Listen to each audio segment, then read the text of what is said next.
అనుకుంటా. నెక్స్ట్ చూద్దాం. ఏ number when divided by 8.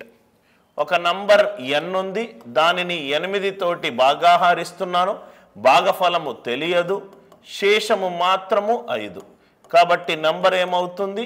8k + 5. Number ఏమవుతుంది? 8k + 5.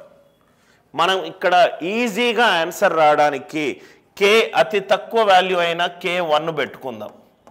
అంటే n మినిమం వాల్యూ ఎంత అవుతుంది? 8 + 5 13. క్వశ్చన్ ఏంటి? Square of the number.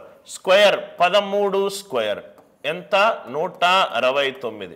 దానిని 8 తోటి భాగాహారిస్తున్నాను. 8 తోటి భాగాహారిస్తున్నాను.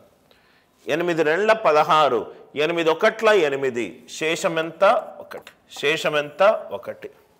n వాల్యూ వచ్చింది 8k + 5.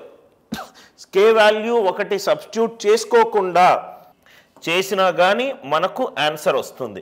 అది ఎలా అంటే n² divided by 8.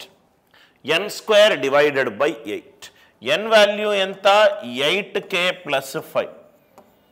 8k + 5 whole square divided by 8. 8k whole square అంటే 64k².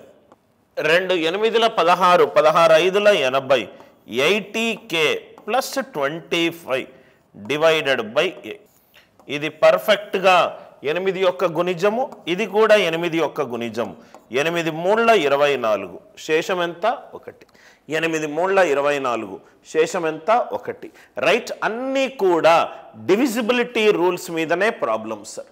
మళ్ళీ నెక్స్ట్ క్వశ్చన్ చూడండి ఒకసారి. క్వశ్చన్ చదవండి ఫస్ట్. 2 నంబర్లు ఉన్నాయి, 17 తోటి భాగించగా ఒక దాంట్లో శేషము 13 వస్తుంది, ఇంకో నంబర్లో శేషము 11 వస్తుంది. ఒక నంబర్ ఉంది n1.